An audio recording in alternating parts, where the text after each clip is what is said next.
Hai, Assalamualaikum adik-adik kelas 3. Pada video kali ini kita akan belajar tema 7, subtema 3, pembelajaran 1. Sore hari Dayu dan Lani berkumpul di rumah Siti. Saat bermain di teras rumah, Pak Pos datang mengantarkan majalah dan surat untuk Siti. Seminggu yang lalu, Siti memesan majalah anak di sebuah toko dengan bantuan ibu. Ibu memesan menggunakan pesan singkat pada ponselnya. Saat ini kita bisa membeli barang tanpa perlu berkunjung ke toko yang menjualnya. Siti mengajak Dayu dan Lani untuk membaca majalah tersebut bersama-sama. Salah satu wacananya tentang sejarah komunikasi. Siti, Dayu, dan Lani tertarik membaca sejarah komunikasi. Mari membaca teks berikut. Sejarah komunikasi. Komunikasi adalah cara penyampaian gagasan antar manusia. Pada awalnya, komunikasi dilakukan secara tatap muka dan pesan disampaikan secara lisan. Namun, kebutuhan untuk menyampaikan informasi secara tidak langsung juga sangat diperlukan, sehingga ilmu tentang komunikasi semakin berkembang. Ada bermacam-macam cara penyampaian pesan dari jauh. Suku Indian menggunakan asap sebagai tanda pesan. Di Indonesia dikenal adanya kentungan. Kentungan digunakan untuk penyampaian tanda bahaya bagi warga. Selain kentungan, gong dapat menjadi pilihan sebagai penyampaian pesan. Salah satu penyampaian pesan secara tertulis adalah melalui surat. Sebelum adanya kertas, surat ditulis di atas daun lontar. Pada saat mesin cetak telah diciptakan, alat komunikasi berkembang melalui surat kabar atau koran. Setelah surat kabar, media komunikasi seperti radio dan televisi mulai berkembang. Saat ini ada jaringan internet. Manusia dapat bertukar informasi melalui surat elektronik.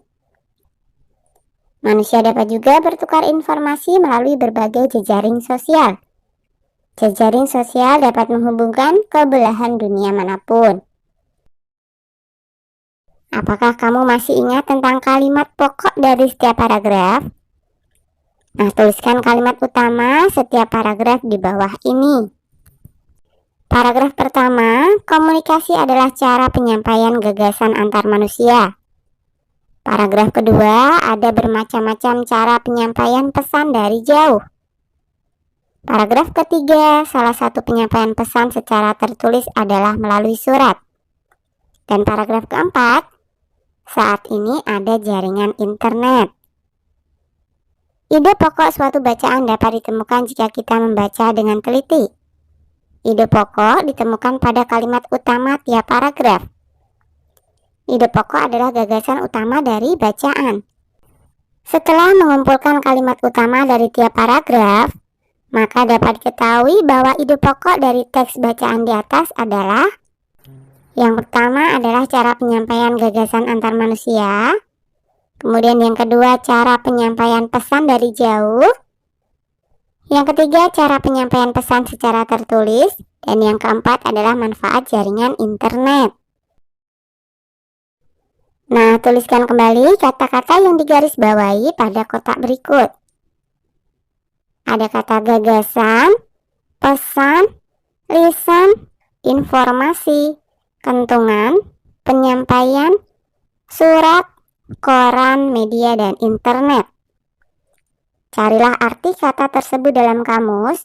Buatlah kalimat menggunakan kata-kata yang digarisbawahi. Nah, kata yang pertama adalah gagasan. Artinya hasil pemikiran atau ide. Kemudian yang kedua, pesan. Artinya perintah, nasihat, permintaan, amanat yang disampaikan lewat orang lain. 3, lisan. Artinya kata-kata yang diucapkan. 4, informasi. Artinya pemberitahuan, kabar, atau berita tentang sesuatu. 5, kentungan. Artinya alat memukul yang terbuat dari batang bambu atau batang kayu yang dipahat. 6, penyampaian. Artinya proses, cara, perbuatan menyampaikan.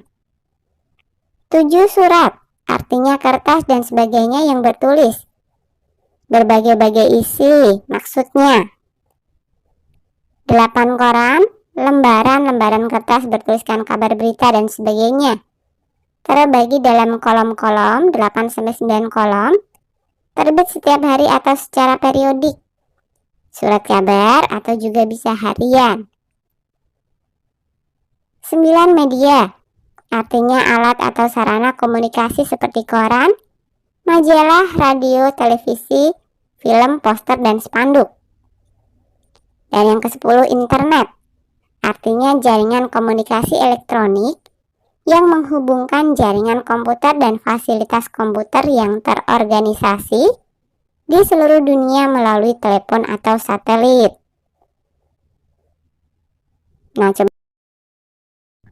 Nah, sekarang mari kita buat contoh kalimatnya. 1. Edo menyampaikan gagasan dalam diskusi kelompok. 2. Pesan tertulis dapat disampaikan melalui surat. 3. Undangan ulang tahun dapat disampaikan secara lisan. 4. Informasi mengenai pemilu dapat dilihat di situs kpu.go.id. 5. Kentungan merupakan alat komunikasi tradisional. 6. Proses penyampaian pesan melalui surat membutuhkan waktu lebih lama. 7. Lani menerima surat dari Budi. 8. Koran terbuat dari bahan kertas. 9. Kita dapat berkirim pesan melalui berbagai media komunikasi. 10. Kita dapat menemukan berbagai informasi di internet. Siti mendapat kiriman kartu ucapan terima kasih dari toko majalah yang pernah Siti pesan. Kartu tersebut cantik sekali. Kartu itu disebut kartu pos. Unsur garis, bidang, dan warna pada kartu pos menarik untuk dilihat. Amati hiasan pada kartu pos berikut. Siti mengajak Dayu dan Lani membuat kartu pos. Siti menyediakan karton seukuran kartu pos. Selanjutnya, Siti, Dayu, dan Lani menghias sekeliling kartu pos dengan karya hiasan. Buatlah hiasan yang sama seperti Siti dan teman-teman pada kartu pos di bawah ini. Nah, kalian bisa menghiasnya seperti ini ya. Ini hanya sekedar contoh.